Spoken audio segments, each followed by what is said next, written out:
Good afternoon all of you. पैसों से मिली हुई पहचान आपको थोड़े वक्त के लिए आपकी पहचान दिला सकती है, पर आपकी मेहनत और लगन से हुई मिली हुई पहचान आपकी जीवन की पहचान बन सकती है। इस शब्द के साथ मैं अपने आज का ये छोटा सा नवभारत ने आज मुझे यहाँ पे बुलाया और मेरी लाइफ की सक्सेस स्टोरी मैं आप सब के बीच में, आज सारे यहाँ पे डॉक्टर स्टूडेंट हैं। मैं MBBS डॉक्टर तो नहीं बन सकी, पर जो डॉक्टर डिग्री हमने हासिल की उसमें जो सक्सेस हमने अपनी लाइफ में की वो आपके सामने ज़रूर रखना चाहूँगी। हर मुश्किल आसान हो जाती है यदि हमारे मन में दृढ़ निश्चय, लड़ने से शक्ति और यदि हमारे मन में एक पॉजिटिव थिंकिंग होती है तो हम जीवन की किसी भी मुश्किल को हरा सकते हैं। मुश्किल उन्हीं के जीवन में आती है जिनमें लड़ने की क्षमता होती है। यदि आप में स्किल है तो ज़रूर आप मुश्किल को फेस करके जीवन के किसी भी कठिन पहलू को आगे बढ़ सकते हैं। मैं बचपन की प्रतिभा, जिनको आज आप ऋचा के नाम से जानते हैं, मेरे जीवन की कहानी बिल्कुल अलग है। आप सब यहाँ टीनेजर एज, यंग जनरेशन के बच्चे बैठे हैं, पर मेरी जब टीनेजर एज थी, या मैं बोल सकती हूँ कि मेरी जब चाइल्डहुड एज थी, जब से मैंने अपने जीवन में संघर्ष देखा है। क्योंकि मैं जब केवल 11 वर्ष की थी तो मेरे पापा को अचानक एक रात में पैरालिसिस हो गया, और पैरालिसिस होने के बाद में मेरे पापा को लगभग उस टाइम के 18 लाख रुपए मार्केट के देने थे, और हमारे पापा की 100 ईयर ओल्ड शॉप थी, पर शॉप में वो बैठने वाले अकेले थे। उस टाइम में हम लोग जब छोटे थे तो उनका सोने चांदी का व्यापार था। हम केवल उनका सोने का सामान उठाने रखने जाते थे और सोना चांदी गलवाने जाते थे। पर अचानक जब पापा की तबीयत खराब हुई तो दुकान खोलने की बात आई, तो मेरी 4 बड़ी बहनें और मेरा एक छोटा भाई था, जिसमें से 3 बहनों की शादी हो चुकी थी। 4th नंबर की सिस्टर और हमने और हमारे भाई ने मिलके शॉप ओपन करना स्टार्ट किया, और हमारे जीजा जी, फूफा जी, सब का इतना अच्छा सहयोग मिला कि जो करोड़ों का बिजनेस हमारे पापा का था, वो एम्पायर हमने उतने छोटे एज में, जब बच्चों की पढ़ने की एज होती है, बच्चे अपनी पढ़ाई पूरी करते हैं, तो सोने चांदी को कैसे बनाना, सोने चांदी को कैसे बेचना और उसको आगे ग्राहक से, जैसे आज के ग्राहक तो बहुत एजुकेटेड हैं, आपके पास इलेक्ट्रॉनिक डिवाइस है, मीटर्स है, सारी चीज़ है। उस टाइम हम लोग रत्ती, तोला और आने में सेल करते थे, तो वो टेक्नोलॉजी सीख कर हम लोग ने वापस अपने पापा का बिजनेस को स्थापित किया।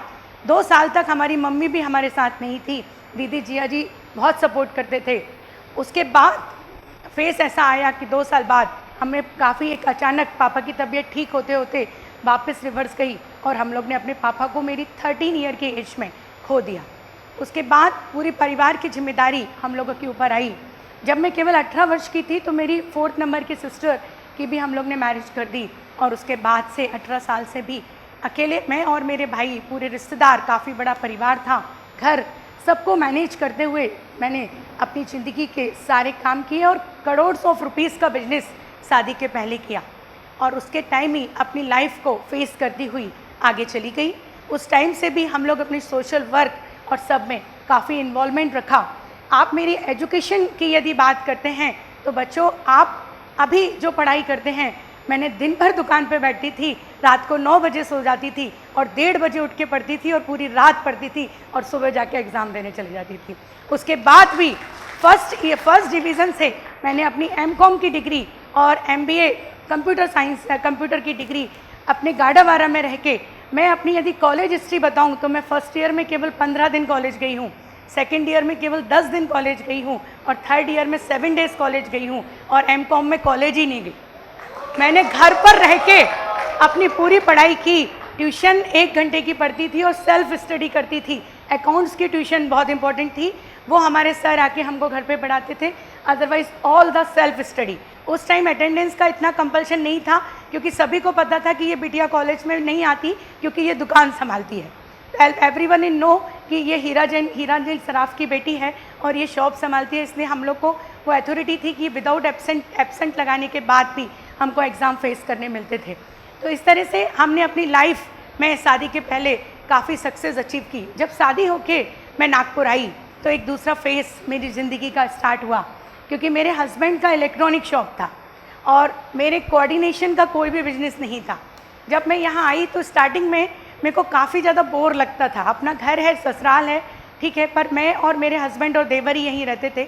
मेरा एक्चुअल ससुराल छिंदवाड़ा का है, तो हम लोग और कोई यहाँ नहीं था, पर मेरे पास अच्छा अपना एक घर और दुकान थी। पर उस टाइम में जब मैं वापस फर्स्ट विदा सेकंड विदा में पीहर गई और मैंने अपनी मम्मी को देखा कि उन्होंने अपना वजन, एक आंटी ने मशीन लाई थी जर्मन टेक्नोलॉजी की मेरे पीहर में, उन्होंने 10 kg वेट लूज़ केवल 2 मंथ में किया। तो आई एम वेरी मच कि मम्मा इतनी जल्दी कैसे वेट कम हुआ। तो वैन वो आंटी से हमने कंसल्ट किया, वो टेक्नोलॉजी को जाना और फिर वो टेक्नोलॉजी का रिसर्च नागपुर के अंदर किया। जब नागपुर में सर्च किया तो उस टाइप की जर्मन टेक्नोलॉजी की मशीन जिससे instant weight loss inch loss होता है वो नहीं देखने में मिली। तो फिर हम लोग ने उस पर रिसर्च स्टार्ट किया और फर्स्ट सेंटर 6 अप्रैल 2000 में मैंने अपना first clinic unique slim point के नाम से स्टार्ट किया। उसमें कम्प्लीटली जर्मन टेक्नोलॉजी मशीन्स हम लोग ने इनपुट की थी जिससे instant weight loss inch loss होता है। पर मेरी एजुकेशन काफ़ी कम थी अकॉर्डिंग टू मेडिकल साइंस, जो मेडिकल साइंस की एजुकेशन होना चाहिए। आप बिलीव नहीं करेंगे, मैं पढ़ती भी चली गई। जिस तरह से मैं शादी के पहले काम करती थी और पढ़ती थी, शादी के बाद भी मैंने वही किया। मैंने अपनी नेचुरोपैथी की डिग्री, पीजी डिग्री यूएस से, साथ में कॉस्मेटोलॉजी की डिग्री, ट्राइकोलॉजी की डिग्री, 100+ मैंने वर्कशॉप अटेंड किए। बड़े बड़े डॉक्टर के हमने सर्टिफिकेट लिए, लेजर्स ट्रीटमेंट के लिए, स्किन ट्रीटमेंट के लिए, कॉस्मेटिक ट्रीटमेंट के लिए, ट्रांसप्लांटेशन के लिए, बॉडी स्किन मशीन के लिए। साथ ही मैंने केवल इंडिया में नहीं, अपने बलबूते पे पैसा भी कमाया, आगे बढ़ती चली गई। फिर इंटरनेशनल काफ़ी सारे हमने वर्कशॉप अटेंड किए, सेमिनार अटेंड किए। इवन केवल इंडिया में नहीं, रशिया पहला विजिट मेरा जो था वो Hong Kong, China, then I am going to Russia, then I am going to Australia, then I am going to New Zealand, then coming last 3-4 month पहले ही मैं अभी इटली, स्विट्ज़रलैंड, काफ़ी सारी कंट्रीज़ में मैंने विज़िट की। तो तब जाना कि हर कंट्री में अपनी अपनी रिसर्च है। आज काफ़ी सारे कॉस्मेटिक डिविजन्स हैं, काफ़ी सारे ट्रीटमेंट्स हैं, लेज़र मशीन है। आज इतना आगे अपने आप को लेती चली गई कि मैंने अपने एक सेंटर की जगह 2007 में जो 800 स्क्वायर फीट का सेंटर खोला था, उसको लगभग 6000 स्क्वायर फीट में पहला बड़ा क्लिनिक नागपुर में स्थापित किया। अपने कदम को मैंने कभी रोका नहीं और आगे बढ़ती चली गई। सन 2012 में फिर वर्धा रोड पे एक सेकंड ब्रांच मैंने अपनी ओपन किया। उसके बाद वो मेरी लीज की ब्रांच थी। फिर धीरे धीरे अपना अर्निंग किया और 2017 में उसी ब्रांच को अपनी खुद की 6 फ्लोर की बिल्डिंग बना के वापस रहाटे कॉलोनी स्क्वायर पे अपन ने उसको शिफ्ट करके स्टार्ट किया। तब भी हर बार एक सोच थी कि अब हमने खुद लर्न कर लिया है, अब ये लर्न को स्प्रेड करना चाहिए। तो फिर मैंने अपनी एक एकेडमी स्टार्ट की। उस एकेडमी में complete beauty management, hair management, cosmetology, trichology, naturopathy और ये सारे कोर्सेज हमने स्टार्ट किए। पहले हमने प्रधानमंत्री कौशल विकास योजना के साथ मिलकर सेक्टर स्किल काउंसिल में आप जैसे 1500 बच्चों को स्टडी करवाई और उन बच्चों में से 900 बच्चों को अपने पैर पे स्टेबल किया। आज वो अपने पैर पर अपना सेल्फ अर्न करते हैं और अपने पैर पे स्टेबल हो गए। इसी तरह से मीडिया के साथ मिलकर मैं लगभग नवभारत, लोकमत और सभी ग्रुप्स के साथ मिलकर मैंने काफ़ी सारे स्किन और हेयर पे स्टेज परफॉर्मेंस लिए। उसमें भी लगभग 5000 स्टूडेंट्स को हमने एजुकेशन स्प्रेड किया। इसके साथ ही फिर आगे हम लोग बढ़ते चले गए। आज ये कंडीशन है कि मैं डॉक्टर को, प्रोफेशनल्स को काफ़ी सारे जो टेक्निकल नॉलेज नहीं होता है, उन टेक्निकल नॉलेज के लोगों को स्किल देती हूँ, लोगों को एजुकेशंस देती हूँ। जैसे आज आप अपना मेडिकल का कोर्स कर रहे हैं, ऐसा ही cosmetology, trichology, naturopathy, advance trichology के courses, laser treatment, skin treatment, hair transplantation, hair weaving, इन सब के कोर्सेज हम अपनी क्लिनिक में करवाते हैं।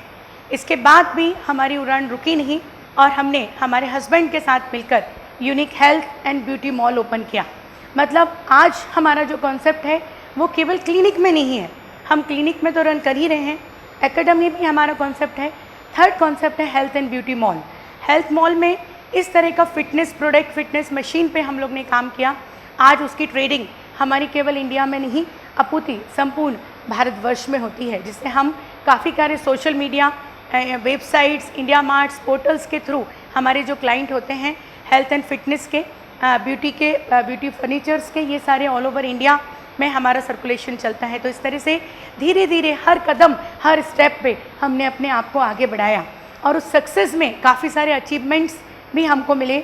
आज मैं अपने सबसे ज़्यादा अचीवमेंट्स बताना चाहूँगी कि आज मेरे पास 16 नेशनल और 5 इंटरनेशनल अवार्ड्स हैं, जिसमें best laser clinic, best skin clinic, best hair clinic, Nari Gaurav Puraskar, icon of India, icon of Vidarbha. अभी नव भारत से लास्ट ईयर हमको 2017 में हेल्थ मिनिस्टर से हेल्थ अवार्ड भी मिला। ऐसे international health award continuous 3 year से best laser skin hair clinic के हमको मिलते चले आ रहे हैं। ये एक अपने आप में बहुत बड़े अचीवमेंट्स हैं जो उस लाइफ में मैंने सक्सेस में अचीव किए हुए हैं। साथ ही आज मैंने इसके साथ बहुत ज़्यादा पॉजिटिव थिंकिंग रखती हूँ, क्योंकि विदाउट पॉजिटिव थिंकिंग हम कभी भी लाइफ में सक्सेस नहीं हो सकते। तो जब मैं कोई भी वर्क करती हूँ तो उसमें पॉजिटिविटी रहती है। उस पॉजिटिविटी के ऊपर भी हमने रिसर्च किया और doctor recharge wave health centre, spiritual healing centre एक हम लोग ने ओपन किया। उस स्पिरिचुअल हीलिंग सेंटर में हम ये कॉन्सेंट्रेट करते हैं कि नमोकार मंत्र पर हमने पीएचडी प्राप्त की। 3 फरवरी 2017 को नमोकार मंत्र पे पीएचडी ली। उसमें I am the first person जिन्होंने स्किन, हेयर, ओबेसिटी और बॉडी ट्रीटमेंट्स को हीलिंग ट्रीटमेंट्स के साथ में मंत्रा हीलिंग के कॉन्सेप्ट पे लेके गए। और उस मंत्रा हीलिंग का कॉन्सेप्ट है पॉजिटिव थिंकिंग। आप जो भी काम करते हैं वह एक पॉजिटिव थिंकिंग के साथ करें तो आपके लाइफ में आपको सक्सेस जरूर मिलेगी। तो इस तरह से काफ़ी लाइफ में स्ट्रगल किए और मेरा ये मानना है कि इसके बाद भी मेरी उड़ान अभी ख़त्म नहीं होती। आज लाइफ में ऐसा कोई भी स्टेप नहीं है कि जब हम एक सक्सेस अचीव कर लेते हैं तो दूसरी सक्सेस हमारा इंतज़ार करते ही होती है। ये आप लोगों को भी मान के चलना है कि आज यदि आपने अपनी लाइफ में एक सक्सेस अचीव कर ली तो दूसरा सक्सेस के लिए आपको आगे बढ़ना है। तो मैंने सारी क्लिनिकल एक्सेप्ट के साथ में मैं काफ़ी सारे सोशल वर्क भी करती हूँ।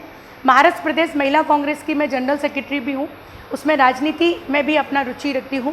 साथ में दिगंबर जैन महासमिति की मैं महाराष्ट्र की अध्यक्ष हूँ। दिगंबर जैन महासभा की नेशनल वाइस प्रेसिडेंट हूँ।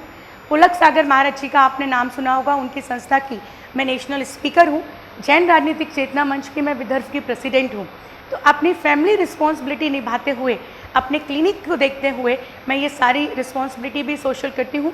काफ़ी सारे हज़ारों लोगों को, कल ही मैंने 400 लोगों का फ्री हेल्थ चेकअप कराया। ऐसे लगभग 2600 का फ्री हेल्थ चेकअप भी करा चुकी हूँ। 14,000 लोगों को फ्री बॉडी स्कैनिंग दे चुकी हूँ और 650 यूनिट भी ब्लड डोनेशन का कलेक्ट करके डोनेट कर चुकी हूँ। तो ऐसे everywhere we have to work lot. यदि आज हमने जीवन में ये ठान लिया है कि हमको यदि सक्सेस होना है तो ज़रूर हम सक्सेस होते रहते हैं।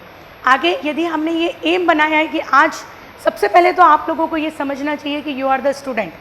हम स्टूडेंट बनकर हम अपने मम्मी पापा पे, हम अपने पेरेंट्स पे बोझ तो नहीं दे रहे, हम अपने पेरेंट्स को लोड तो नहीं दे रहे। आज इतने एबल आप लोग हो जाते हैं, जैसे फॉरेन का एक कल्चर है कि स्टूडेंट सेल्फ अर्न करता है और अपनी स्टडी सेल्फ करता है। यदि आज आप बच्चे भी ये समझ लें कि कुछ ना कुछ साइड इनकम यदि आप एक पॉजिटिवली अपनी स्टार्ट करते हैं तो आपकी फैमिली का लोड आप काफ़ी कम कर सकते हैं। और यदि ये जो साइड इनकम होती है ये आपके इनकम के पर्पज़ से नहीं होती है, ये जो साइड इनकम होती है आपके प्रैक्टिकल लाइफ जीने की इनकम होती है। कि शादी के बाद जब आपके ऊपर आपकी रिस्पॉन्सिबिलिटीज़ आती हैं तो उन रिस्पॉन्सिबिलिटी को यदि आप शादी के पहले वर्किंग करते रहते हैं तो आपको रिस्पॉन्सिबिलिटी लेना बहुत ईजी हो जाता है। क्योंकि मैंने अपनी बचपन की 10 साल की लाइफ में ये सीखा है कि यदि 11 साल की उम्र से मैंने अपना व्यापार संभाला है तो आज नागपुर जैसी सिटी में अपना नाम बनाना। गाडावारा एक बहुत छोटा प्लेस था, वहाँ की पॉपुलेशन केवल 2.5 लाख है और नागपुर की पॉपुलेशन लगभग आज 35 लाख क्रॉस कर चुकी है। तो अब इस पॉपुलेशन में जाकर अपना नाम बनाना बहुत कठिन होता है, पर यदि संघर्ष, लगन और मेहनत हो तो ज़रूर सक्सेस होते हैं। और फ्यूचर में मेरी उड़ान इसलिए ख़त्म नहीं हुई क्योंकि मेरी जो डॉक्टर रिचार्ज यूनिक क्लिनिक है और doctor recharge wave health centre है, इसको मैं अभी नागपुर में चला रही हूँ। पर मेरा हमेशा से ये ड्रीम रहा है कि मेरे सेंटर ऑल ओवर इंडिया खोलना चाहिए और पॉजिटिव थिंकिंग रहेगी और आगे लाइफ में सक्सेस ज़रूर मिलेगी। Thank you.